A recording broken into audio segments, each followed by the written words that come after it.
A long time ago, it was exactly in 1810, Buenos Aires was not a big city, but a small town.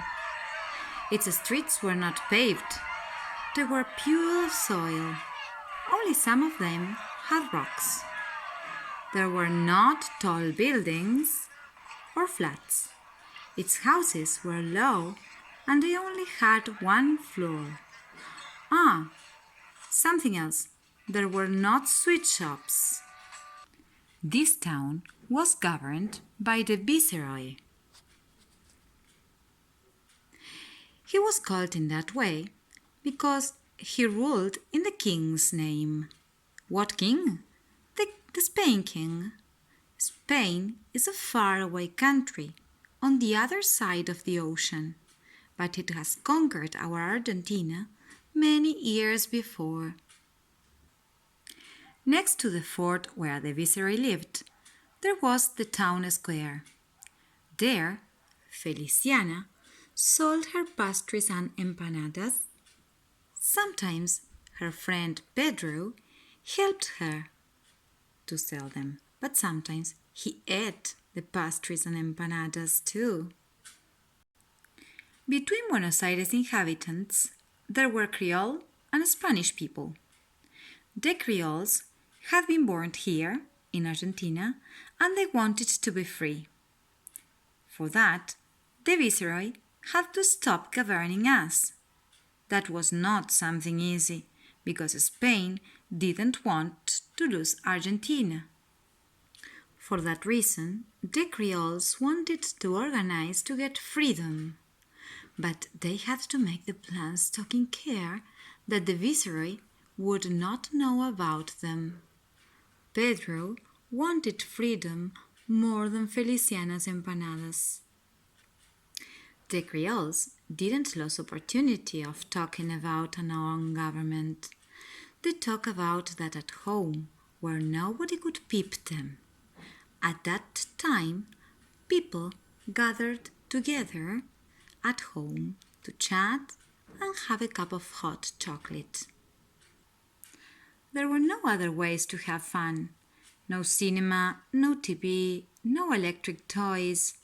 Those meetings were called gatherings. But Pedro was still a small child to go to gatherings. For that reason, he joined his friends and played hide and seek. Very important men decided to ask the viceroy to have a meeting in order to talk about the issue of having their own government. The viceroy could not refuse because those men were a lot and they were very strong. So he prepared a big meeting at a city council. The council was the house in which important issues were discussed. That meeting was the most important thing ever done there. It was on the 22nd of May, and the most important and rich people from the city were there. Once more, Pedrito had to wait outside, but Feliciana gave them her pastries and empanadas. The meeting was very difficult because the viceroy people and the Creoles did not think in the same way. They talked a lot and at last they voted to get to know how many people wanted that the Spanish viceroy would stop to govern the Creoles. And the majority of people wanted that.